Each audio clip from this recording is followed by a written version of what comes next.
Por quê? No propósito de Deus, Deus já havia entregado o homem que tornou o nosso Redentor, o nosso Gadol, Correu, o sumo sacerdote. O Deus vivo, Jesus, que morreu por nós. Desde a fundação do mundo, quando o homem tenta se cobrir com folhas de figueira, ali ele está demonstrando o homem querendo ser salvo por suas obras. E o Senhor cobre com a pele de cordeiro, ou representando ali, estava representando aquela pele de cordeiro, que o animal foi morto para que cobrisse o pecado do homem. Para que cobrisse a nudez, porque o pecado trouxe a nudez, tanto física, moral e espiritual. Então, representando aquele cordeiro, Jesus, que expiou, morreu para cobrir, para perdoar, para limpar os nossos pecados. Deus abençoe meu irmão Valdir Barbosa. Deus abençoe, viu? Deus abençoe. Obrigado, viu? Deus abençoe o senhor e sua família. Tenha o meu respeito. Deus abençoe, viu? Então, ele diz, ninguém tirou. Ele disse, ninguém tira a minha vida de mim. Eu vou dar a minha própria vida e vou tornar reavê-la. Vou dar pela minha própria vontade. E tenho o direito de dar e tornar recebê-la, pois isso meu Pai me mandou fazer. Ou seja, ele dá por amor, e ele é um amor obediente, porque o Pai fez. Foi o Pai que pediu ao Filho, foi o Pai que enviou o seu Filho, porque Deus enviou o seu Filho unigênito. Foi Deus que enviou, então ele diz, eu vou dar e vou tornar reavê-la. Por isso, no momento em que vão quebrar suas pernas na cruz, ele entrega o seu espírito ao Pai e diz, Tetelestai, está consumado. E depois, no domingo, ele torna reavê-lo. A morte não pode detê-lo, porque ele é Senhor até da vida e da morte. Ele é Senhor sobre tudo e sobre todos. Eu sei que tenho que encerrar. É um amor obediente, o amor ao Pai e amor à humanidade. É o agapaos, é o amor de Deus ao homem. Amor fraternos, do grego, é amor de homem, de irmão para com irmão. Amor eros no grego é amor de marido com esposa, mas o agapau, o ágape, é amor de Deus para conosco. Amor de Deus para com a humanidade. É obediência ao Pai. Durante muitos anos houve movimentos de execuções. Eu não vou entrar em detalhes na história. Foi uma triste realidade antissemita. Ou seja, antissemitismo. Que é o preconceito e hostilidade contra os judeus por questão de culpá-los.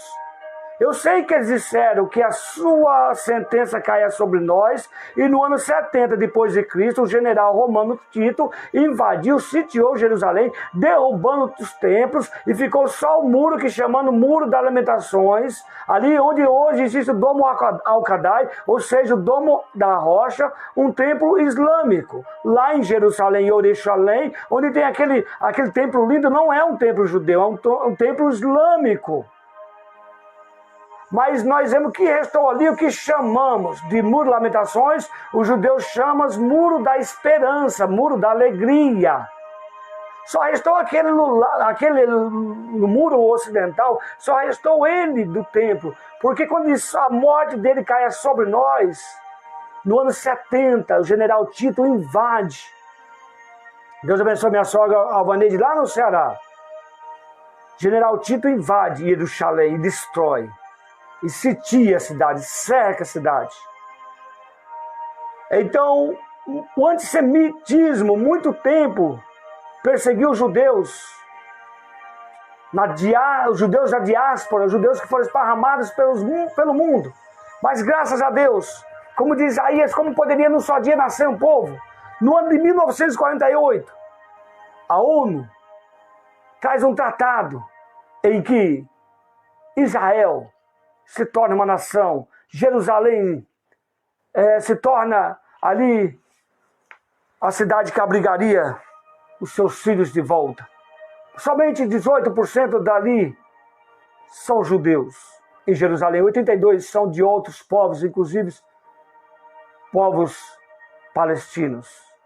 Mas nós vemos que no ano de 1948, teve um escrito onde tratou um tratado pela ONU, que Deus de volta a terra aos judeus. E o voto de Minerva eu dou glória a Deus, que foi do brasileiro Oswaldo de Aranha. Bom, isso é história. Mas onde Jesus morreu? Jesus morreu no Gólgota. O que é o Gólgota? O Gólgota é o Calvário. O Gólgota é o Calvário. O que é o Calvário? Por que é chamado de Gólgota? Só para vocês entenderem. Gólgota era um monte, ali nas proximidades de Jerusalém, fora, que significava lugar da caveira. Porque aparência rochosa, talvez por um desastre ambiental ou um acidente geográfico causado por acidentes como erosões e chuva, tornou aquelas rochas esculpidas semelhante a crânios humanos ou caveira. Por isso foi chamado caveira. Ali representa o dia de Yom Kippur, para nós encerrar mesmo essa live, porque está ficando bem extensa, né? 1 hora estamos chegando. Por quê? O dia de Yom Kippur é o dia chamado Dia do Perdão em Israel. Nesse dia, o Gadol Kohen, o sumo sacerdote, ele pegava um bode que chamava o bode expiatório. E o bode emissário. Vamos aqui devagar para entender. Eu não estou com colinha nenhuma aqui, estou só com a Bíblia olhando para você. Bode emissário e bode expiatório. Qual a diferença? O bode emissário era o bode que ficaria vivo. Então matava ele, aliás, pegava o bode expiatório e matava-se. Quando matava o bode expiatório, pegava o sangue do bode morto e colocava-se na orelha do bode emissário, que ia solto pelo um sacerdote, correndo ao deserto, representando os nossos pecados ser levado para longe de Deus. Irmã do Ceará, Deus abençoe. E o bode emissário ia para longe, como se Deus não lembrasse mais do pecado do homem. Por isso significa expiar, é cobrir, é abrandar, é limpar. Agora nós temos o bode expiatório, que o sangue dele era aspergido lá na tampa da arca, chamado propiciatório. Era borrifado na ponta da arca, era borrifado o sangue do bode expiatório. Era levado à área do tabernáculo mexicano chamado Santo do Santo, que representa os céus. Vamos entender isso aqui. Mas antes disso, o animal morto era sacrificado no holocausto, que era um altar de bronze que tinha 2,20 m de comprimento, 2,20 m de largura, 1,40 m de altura. E o bronze representa o ato de redenção de Deus para a humanidade, ou a justiça de Deus sendo aceita, o perdão para o pecador e a ira sendo aplacada, a justiça sendo realizada. E nesse altar de bronze lá no mexicano, no tabernáculo, ele tinha 4 pontas, que parecia com 4 chifres. Essas 4 pontas lá no altar, ela representava toda a extremidade da terra, que todos poderiam ser perdoados ali no altar do holocausto. Então o altar do holocausto, ele era fora do santo do santo, ele era fora do santo lugar, ele era no pátio do tabernáculo. Significa que Jesus morreu fora da cidade. Ele morreu no Gólgota. Ele morreu fora da cidade. E agora, irmã Márcia, Deus abençoe, o seu sangue é levado ao Santo do Santo, é aspergido em cima da tampa da arca de acácia, revestida de ouro. Ou seja, representa também aquela arca no Santo dos Santos, madeira de acácia, ela traz o símbolo de eternidade, símbolo de imortalidade, símbolo daquilo que dura para sempre, por ser uma árvore duradoura. Era considerada tanto pelos egípcios como pelos judeus. Só que era revestida de ouro, representando a glória de Deus sobre a madeira de acácia, ou a presença de Deus sobre o homem, mas também representa a glória de Deus no ministério terreno de Cristo, sobre sua vida terrena, sobre seu corpo. A madeira representa o corpo. Uma hora nós vamos estudar sobre o propiciatório. Em cima da arca, dentro havia as decálagos, os 10 mandamentos, havia também o jarro de maná, dentro havia também a vara o bordão de Arão que floresceu em Números, está relatando, mas nós vemos que também em cima havia uma tampa de ouro batido, que tinha 2 querubins alados de asas, que os joelhos deles eram postos em cima da arca e as asas encontravam em cima, deste modo.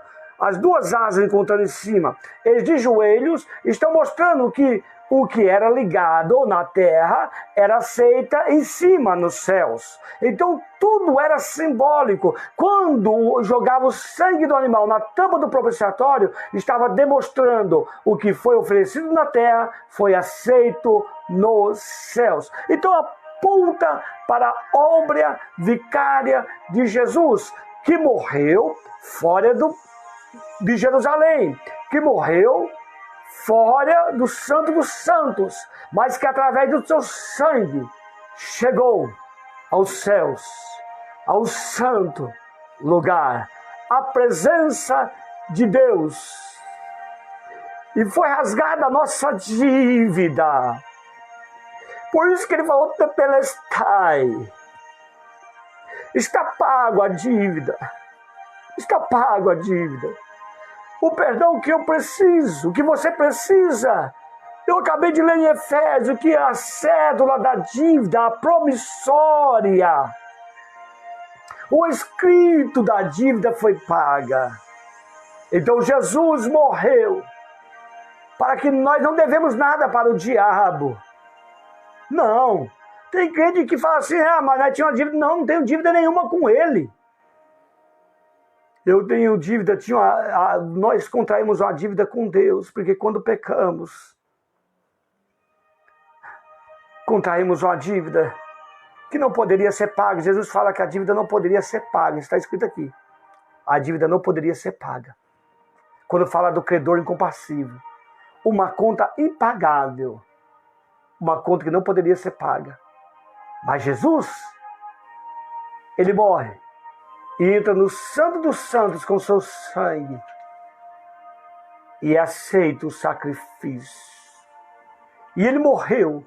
Todo sumo sacerdote, Gadol, o Kohen, teria que apresentar uma vez por ano em sacrifício, primeiro por si, depois pelo povo, porque visto era que sujeito a pecar, está escrito em Hebreus. Mas o nosso Jesus, ele morreu uma única vez. Eu choro com a palavra dessa. Ele morreu uma única vez. Por mim e por você. Não precisa morrer todo ano. Não precisa oferecer por si, porque ele é santo. Ele é perfeito. Mas ele morreu uma única vez por mim e por ti. Ele morreu por nós. Esse é o nosso sacerdote eterno, segundo a ordem de Melquisedeque.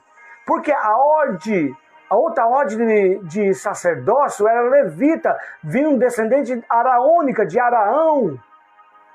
Agora, essa ordem de sacerdote não vem de ordem araônica, levita. Essa ordem de Melquisedeque é uma espécie de sacerdote universal, que não apresentaria simplesmente pelo pecado da nação judaica, mas que representa aquele mediador de um novo testamento.